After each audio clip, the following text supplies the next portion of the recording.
Hello friends, welcome to our YouTube channel at Scholars Volcano. आज हम आपके लिए लेकर आए हैं HTET 2023 level 2 CDP superfast solution. इससे पहले हम आपको प्रोवाइड करवा चुके हैं एचटेट 2024 लेवल 1, लेवल 2, लेवल 3 और एचटेट 2023 लेवल 1 का सुपरफास्ट सॉल्यूशन। अगर आप डिटेल में सॉल्यूशन चाहते हैं तो हमारे चैनल की प्लेलिस्ट में जाएं, वहां आपको डिटेल्स वीडियो के साथ आपको सॉल्यूशन मिलता है। आपसे अनुरोध है, इस तरह की बेहतरीन वीडियो पाने के लिए हमारे चैनल को लाइक, शेयर और सब्सक्राइब जरूर करें और बेल आइकन को प्रेस करना ना भूलें ताकि हर बेहतरीन क्लास का लिंक आप तक सबसे पहले पहुंच सके। तो बिना देरी किए चलिए शुरुआत करते हैं। क्वेश्चन नंबर फर्स्ट, निम्नलिखित में से कौन सा नियम आनुवंशिकता से संबंधित नहीं है?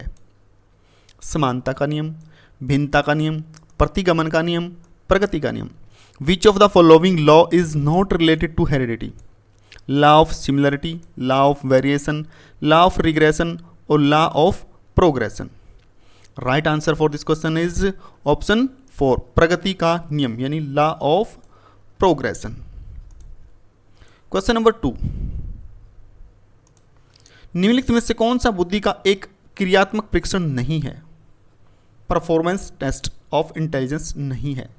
कोहो का ब्लॉक डिजाइन परीक्षण, अलेक्जेंडर का पास एलॉग परीक्षण, सेंगुई का फार्म बोर्ड परीक्षण और स्टैनफोर्ड बिने परीक्षण। Which of the following is not a performance test of intelligence? Kohs block design test, Alexander's pass along test, सेंगुई फॉर्म बोर्ड टेस्ट और Stanford Binet test. Right answer for this question is option 4, Stanford Binet test यानी Stanford Binet परीक्षण। Question number 3, निम्नलिखित में से कौन सा वस्तुनिष्ठ प्रकार का प्रश्न नहीं है? मिलान प्रश्न, विश्लेषणात्मक प्रश्न, बहुविकल्पीय प्रश्न, रिक्त स्थान प्रश्न। Which of the following is not an objective type question? Matching question, analytical question, multi choice question और blank space question. Right answer for this question is option 2, विश्लेषणात्मक यानी एनालिटिकल क्वेश्चन। क्वेश्चन नंबर 4, निम्नलिखित में से कौन सी विशेषता पियाजे द्वारा प्रतिपादित संज्ञानात्मक विकास सिद्धांत की मूर्त संक्रियात्मक अवस्था से संबंधित नहीं है? यानी पियाजे की जो कंक्रीट ऑपरेशनल स्टेज है यानी जो थर्ड स्टेज है उससे संबंधित कौन सी कैरेक्टरिस्टिक्स नहीं है? रिवर्सिबिलिटी, सीरीजाइजेशन, एनिमिज्म और कंजर्वेशन यानी उत्क्रमणीयता, पलटाव की जो क्षमता बोलते हैं जिसको, क्रमबद्धता, जीववाद और संरक्षण। Right answer for this question is option 3, जीववाद, जो कि कंक्रीट ऑपरेशनल स्टेज से संबंधित नहीं है, इससे पहले वाली स्टेज से संबंधित है। क्वेश्चन नंबर 6, व्यक्तिगत भिन्नताओं के संदर्भ में कौन सा कथन सही नहीं है? कोई भी दो व्यक्ति बिल्कुल एक समान नहीं होते। व्यक्तिगत भिन्नताएं विशेषताओं के संबंध में विचलन है। व्यक्तिगत भिन्नताएं अपनी समग्रता में व्यक्तियों को अलग करती हैं। व्यक्तिगत भिन्नताएं केवल आनुवंशिकता का ही परिणाम होती हैं। Which statement is not correct in context of individual differences? Two persons are not exactly same. Individual differences are deviation in regards to characteristics. Individual differences distinct individuals in their totality. Individual differences are the sole result of heredity. Right answer for this question is option 4. व्यक्तिगत भिन्नताएं केवल आनुवंशिकता का ही परिणाम होती हैं, यह कथन सही नहीं है। क्वेश्चन नंबर 7,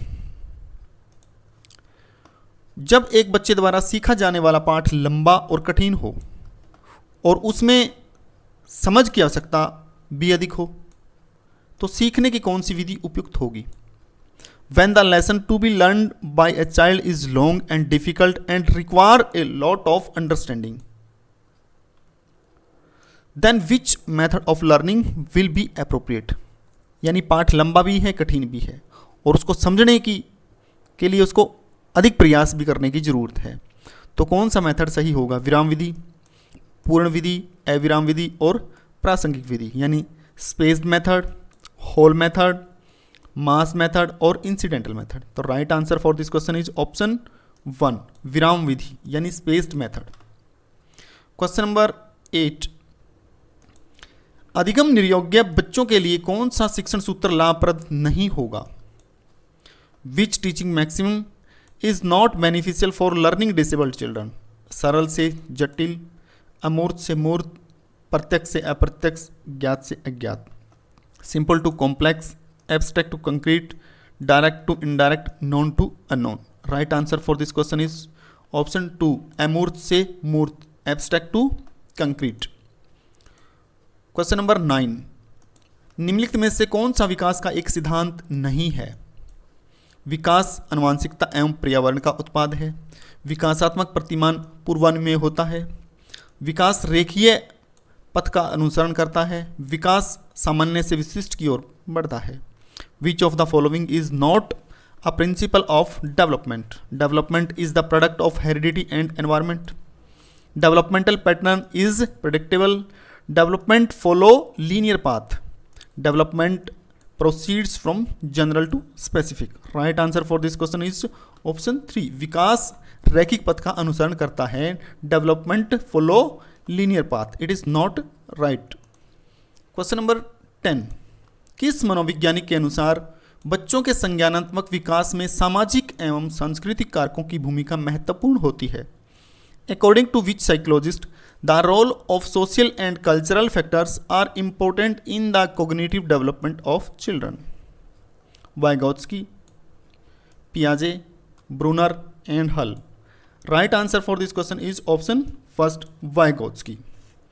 Question number 11, निम्नलिखित में से कौन सी किशोरावस्था में सामाजिक विकास की एक सामान्य विशेषता नहीं है? माता पिता के साथ सामंजस्यपूर्ण संबंध, नया सामाजिक समूह, पहचान की खोज और वीर पूजा। Which of the following is not a common characteristic of social development in adolescence? Harmonious relationship with parents, new social grouping, search for identity and hero worship. Right answer for this question is option 1 माता पिता के साथ सामंजस्यपूर्ण संबंध यानी harmonious relationship with parents. Question number 12, Kohlberg के नैतिक विकास सिद्धांत की कौन सी अवस्थाएं परंपरागत नैतिक के स्तर से संबंधित नहीं है? Which stages of Kohlberg's moral development theory are not related to the level of conventional morality?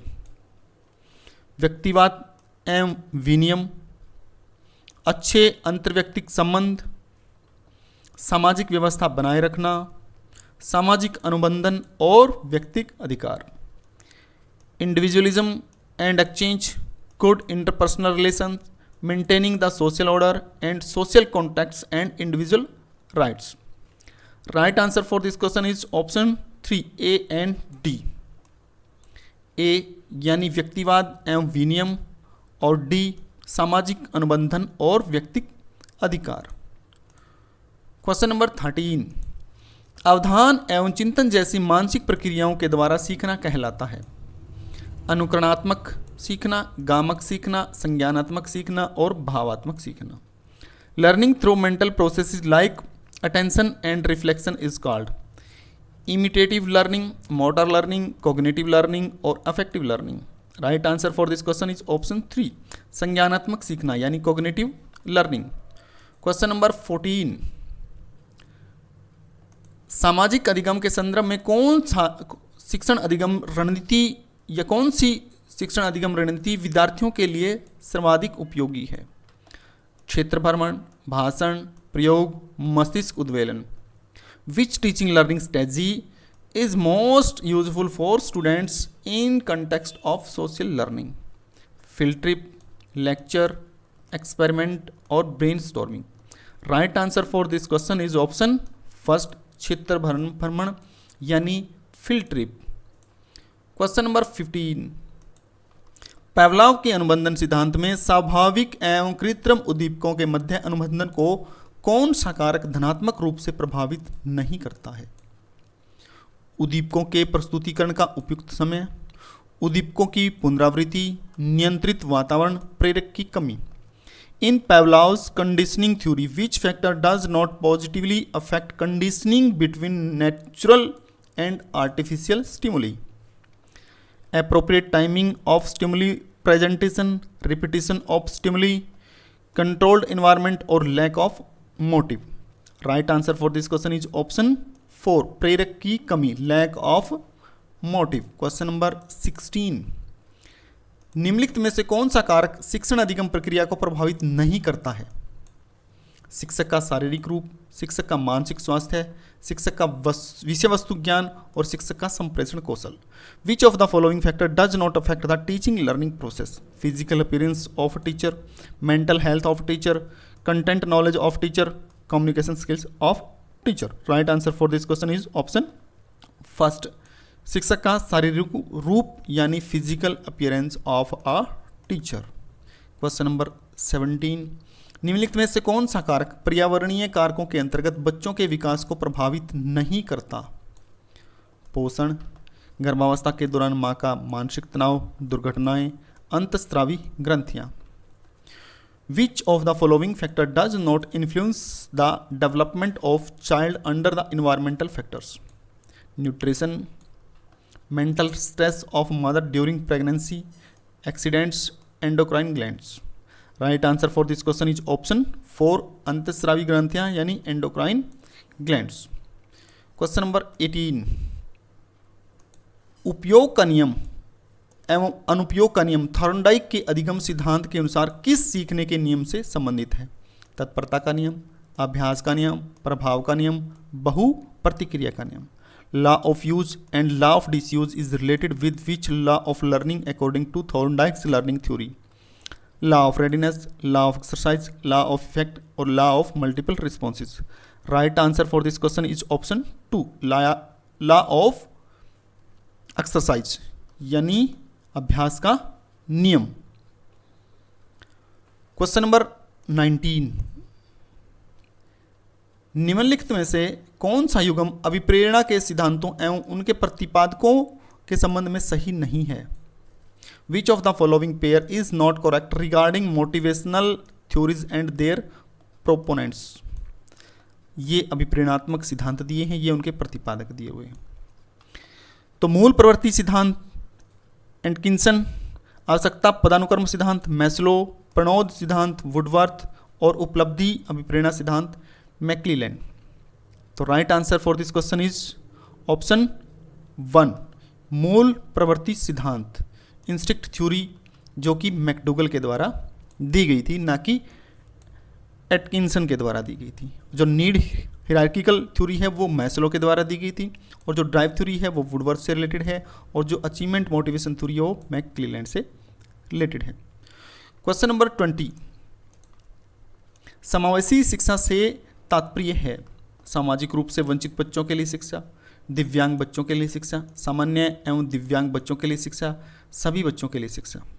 Inclusive education means education for socially deprived children, education for disabled children, education for normal and disabled children, education for all.